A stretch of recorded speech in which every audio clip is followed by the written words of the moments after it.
If there were any justice in the world, gems like Psychonauts, Okami, and the recent Alan Wake 2 would have made a killing in sales. After all, critical and commercial success should go hand in hand, right?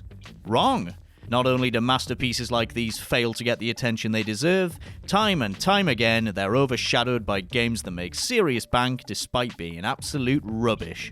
So with that in mind, I'm Joe for WhatCulture Gaming, and these are 10 garbage games everyone bought anyway. Number 10. Rise, Son of Rome. Serving as an Xbox One launch title, Rise, Son of Rome looked like it had potential. With its remarkable visuals, high production value, epic story, and powerful soundtrack, Crytek's hack and slash seemed destined to become the next big thing. Despite showcasing the Xbox One's power, Son of Rome was, however, all show and no go. Due to the insultingly brief campaign, simplistic narrative, disruptive QTEs, and uneven combat system, this hunk of junk left a lot to be desired. The multiplayer option was so lacking in anything distinctive or imaginative, it's a wonder why the developers bothered with it in the first place. Clearly, Microsoft also knew they had a misfire on their hands when they were caught paying Machinima Inc. to give Son of Rome a glowing review. That's pretty embarrassing. With all that said, people still bought it. Rise was purchased or downloaded over 1 million times, making it an instant bestseller. It didn't make much of an impression on critics, but there's no question Son of Rome rised to the top in terms of sales. Number 9. Frogger, 1997. Although Frogger dominated the arcades back in the early 1980s, its rudimentary gameplay was unlikely to entertain the masses in the 90s, especially when consoles had made the transition to 3D. Nevertheless, Hasbro thought this was the perfect time to remake the traffic-hopping title for the PC and PS1. Even though the graphics were spruced up, the revamped Frogger was a disaster. Due to the game's extreme difficulty curve and unreasonable time constraints, players are required to memorize every vehicle's movement to survive, which is tedious and exhausting, made worse by its awful controls. But thanks to the nostalgia factor, Frogger managed to sell over 3 million copies on the PlayStation and 4 million overall. However, sentimentality wasn't the only factor that affected Frogger's sales. Several months after the atrocious reboot's debut, Seinfeld released an episode called The Frogger, which centered around the classic arcade game. Being the biggest television sitcom at the time, it's not hard to believe that Seinfeld had an impact on Frogger's sales, especially since Hasbro had increased production of the game just before the episode aired. Number 8. Shadow the Hedgehog. Envisioned as a one-off character in Sonic Adventure 2, Shadow the Hedgehog proved hugely popular, inspiring Sega to give him his own spin-off. Though 2005's Shadow the Hedgehog featured Sonic staples like ring collecting and high-speed gameplay, it felt disconnected from its predecessors due to its mature open quotes themes and dark open quotes tone. Rather than focusing on rescuing forest animals and speeding through loops, the broody anti-hero sprays enemies with bullets, rides a motorcycle, and says "damn" a whole damn lot. Even if Shadow the Hedgehog was dissociated from Sonic completely, it wasn't good in its own right thanks to its horrible camera, laughable performances, and clunky controls. Shadow's homing attack proved so unreliable, there's a solid chance you'll home in on a bottomless pit. Although the guns were a selling point, they're annoying to use due to their sporadic auto-aim and non-existent target lock. Thanks to this pile-up of flaws, Shadow the Hedgehog was the worst-rated mainstream entry in the series, before Sonic 06 nabbed the crown for good. But at the end of the day, the fanbase loved the character, which allowed Shadow the Hedgehog to sell over 2 million copies, making it one of the most successful Sonic games in history. Shadow the Hedgehog might have been dubbed a failure, but the numbers suggest otherwise. Number 7. Resident Evil 6. Although Resident Evil has had its ups and downs, all of the mainstream entries have been a critical success to some degree, with the exception of Resident Evil 6. The game is chock full of tasteless action, bombastic chases, and needlessly elaborate battles, and therefore bears little to no resemblance to its predecessors. This decision could have been somewhat forgiven if the action was innovative or even fun. However, it's mostly uncreative button mashing and QTEs, which are as hackneyed and unoriginal as they come. Resident Evil 6 was expected to move 7 million copies, but couldn't break 5 million by the end of its fiscal year, branding this undead dud a flop. At least at the time. The sales kept coming in at a steady pace, allowing this trash to climb to 8 million copies within a year. Thanks to re-releases over the last decade, RE6 has now sold 9 million units, making it more successful than both versions of RE4, which is still considered the crown jewel of Capcom's zombie saga. It may be the bottom of the flesh-eating barrel, but that didn't stop Resident Evil 6 from raking it in. Number 6. We Play. Anyone with a pair of working eyes could see that the Nintendo Wii didn't have the graphical or computational power of its competitors. However, that wasn't Nintendo's focus, and the system was astoundingly profitable due to its revolutionary motion controls. The system's launch title, Wii Sports, was regularly used to advertise the technology's mechanics, accessibility, and precision. Wii Sports was so well received, it became the Wii's #1 bestseller. Since Wii Play was released around the same time and had similar gameplay, Wii owners flocked to purchase it, assuming they'd have the same experience. How wrong they were. Wii Play had potential since it contained 9 minigames, including laser hockey, billiards, fishing, and a duck hunt-inspired shooting range. Unfortunately, each minigame was let down by bland, repetitive gameplay that if anything felt like a step back from Wii Sports. Players were left with little incentive to revisit this underwhelming collection after even a single playthrough. Having said all that, Wii Play was still an absolute triumph. Not only was it released around Christmas, it was packaged with a free Wii remote. Who could say no to that? Wii Play ultimately went on to sell 28 million copies, outperforming Nintendo's biggest heavy hitters, including both Mario Galaxies, both Legend of Zeldas, and Super Smash Bros. Brawl.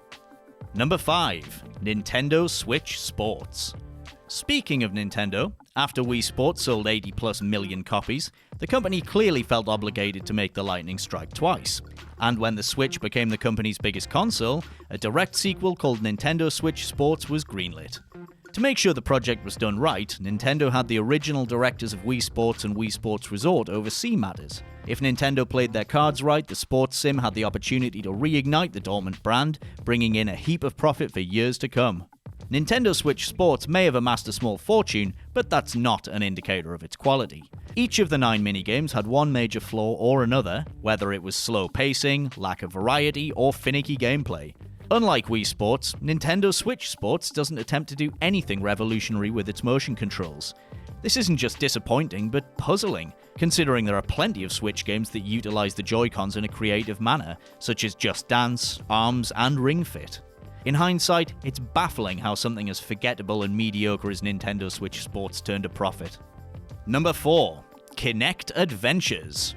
In 2010, in the wake of the Wii's success, Microsoft released the Kinect, a motion tracking camera which relied on gesture and voice recognition. Since the Kinect effectively made the player the controller, it sounded like a game changer. As such, there was a ton of hype for the first game to utilize the peripheral, a sports minigame title called Kinect Adventures. Kinect Adventures unfortunately had a bit of an issue. The tech didn't work. The Kinect ranged from being overly sensitive to not sensitive enough, imprecise, or completely unresponsive. Despite being advertised as real-time, the Kinect frequently suffered from delayed input response, making it impossible to perform time-sensitive motions effectively. Therefore, you can imagine how unbearable it is to play any of these minigames. Obviously, Kinect Adventures was a critical failure. However, the same cannot be said commercially. In fact, Kinect Adventures sold a mind-boggling 24 million units, making it the most successful Xbox 360 title. Granted, the fact that it was packaged with the Kinect is the main reason it sold the way it did. Nevertheless, it's bewildering to learn that Kinect Adventures outsold classics like Skyrim, Minecraft, Halo, and Call of Duty. Not only that, it's still in the top 50 most successful games of all time. Number 3. 50 Cent Bulletproof. With 50 Cent's career on the rise during the early 2000s, the hip-hop megastar started popping up in everything, including films, cartoons, and reality TV shows. And so, it was only a matter of time before the Grammy Award winner had his very own video game. Sure enough, 50 Cent Bulletproof hit the shelves in 2005, with a PSP port released the following year. In Genuine Games' gritty shooter, 50 Cent takes it upon himself to hunt down the man who left him for dead. Bulletproof seemed like a lot of fun on the surface, since it offered gun-toting, street action, plenty of music from the lead star's catalogue, and appearances from Dr. Dre and Eminem. Ironically, the critics reminded everyone it was anything but bulletproof. With its tiresome missions, lazy combat, and unreliable aiming, 50 Cent Bulletproof had Vanity Project written all over it. But since the multimillionaire musician was at the top of his game at the time, this dreck still made a profit. It did so well, in fact, that it spawned a sequel named 50 Cent Blood on the Sand, which wasn't half bad despite its core premise being about 50 Cent destabilizing the Middle East in order to retrieve a diamond-encrusted skull that someone nicked off him. Where'd she go? That bitch took my skull. Number 2. Pokémon Scarlet and Violet. Debuting on the Game Boy back in 1996, Pokémon has remained one of Nintendo's most consistent IPs. Too bad 2022's Pokémon Scarlet and Violet put an end to that hot streak.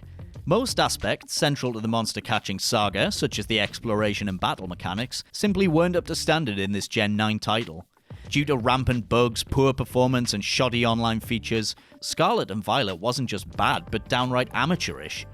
Also, fans of Pokémon Legends Arceus were disappointed to see that many of its new features weren't included in this installment. For this reason, it was no surprise to learn the latest entry was the lowest rated game in the mainline series. However, it was a surprise to see how commercially successful it was. Despite the heavy criticism, Scarlet and Violet sold a whopping 10 million copies in 3 days. It was also the most pre-ordered Pokémon game ever and the best-selling game in Japan in 2022. It sold over 25 million copies so far, making it the 7th best-selling Switch game, just behind its predecessor, Pokémon Sword and Shield. Though the Pokémon brand has plenty of sway, it's still bizarre to see people going out of their way to experience the lowest point in the franchise. Number 1, Call of Duty Modern Warfare 3, the one from 2023 with the Roman numerals. Right, this one's for me. If you ask me, Call of Duty has been garbage for longer than it was ever good. Since Modern Warfare 2, the old Modern Warfare 2, not the new Modern Warfare 2, the franchise has suffered a long, unpleasant slide into increasingly low effort and tasteless campaigns, hacked out annual releases, and predatory, aggressive monetization. Modern Warfare 3, Roman numerals 2023, represents all these vultures coming home to roost. Its campaign is a shallow, cobbled-together set of Warzone maps wrapped in a story that lazily attempts and fails to play on our nostalgia for no Russian of all things, and the multiplayer is, well, it's Warzone. You point the gun, you pull the trigger, the guy you're aiming at dies, and it all works perfectly fine. The point is, this is not a game. This is glorified Skinnerbox DLC. In fact, Modern Warfare 3 was never intended to be a full-price sequel until Activision chose to crunch Sledgehammer Games, put out a game with 16 months of development time and jack it up to full price. And you know what? It worked. Modern Warfare 3 was the second best-selling video game of 2023, the 7th best of 2024 with Black Ops 6 at number 1, and is estimated to have made over $1 billion in revenue. $1 billion! $1 billion! Ugh! $1 billion, I can't do this anymore. Why? Why will we never learn?